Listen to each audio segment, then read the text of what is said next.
So part 2 of the Candace Owens debate is when Candace Owens goes out and calls Jay-Z a traitor.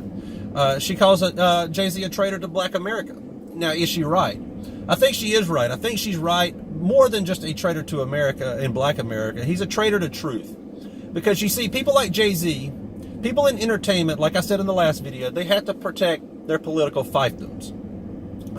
They're going to do anything they can at any cost to protect that narrative because that protects their cash cow.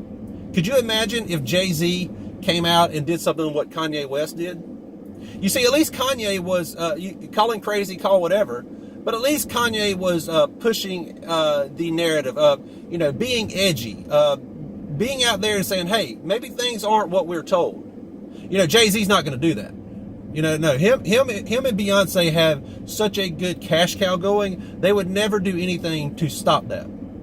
And that's the whole point of Candace Owens' argument on Joe Rogan's podcast, is that, she's not necessarily claiming that she knows everything, but she knows a fraud when she sees one. And instead of claiming that Jay-Z is some end-all be-all in the culture, that culture, she understands that the culture drives the narrative for a lot of people of color. She understands that culture is very important to that aspect of the political aspect of the culture and the people of color. Because think about this. If you come from a background where you have no family, no family members that are going to teach you right from wrong, where are you going to get your political philosophy on life?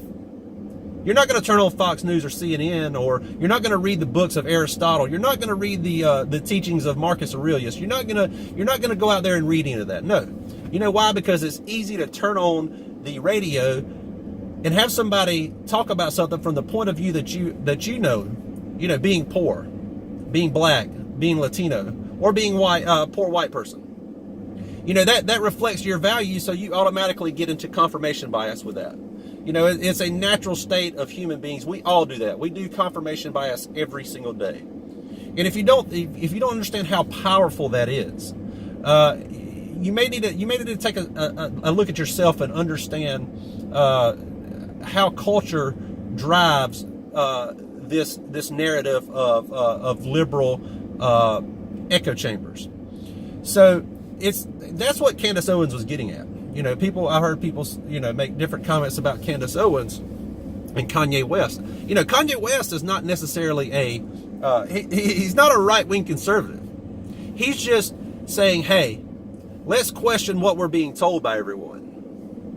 So when you turn on the music, you want to relax, you want to listen to things that reflect what you understand. And see, Jay-Z understands that. Jay-Z understands every single thing that he is doing. He understands the emotional component to this. He understands the political component to this. And Candace Owens was calling him out. Candace Owens was right. Candace Owens was right to call him out. And I think you're starting to see that shift somewhat in culture. Not yet, because these voices have not reached the lower echelon of society yet. They have YouTube, they have Candace Owens, you have Ben Shapiro, that's a young guy, but a young black kid who's struggling to go to school or just make it through everyday life, say he's 14, 15 years old, doesn't understand the complexities of the world yet. Who's he going to turn to? He's going to turn to Jay-Z. He's going to turn to Kanye. That's why it's so important to have these people speaking truth, and not just in their liberal echo chambers to protect their monetary status. And that's what Candace Owens was saying when she said that Jay-Z is a traitor. Okay, that's all on Candace Owens.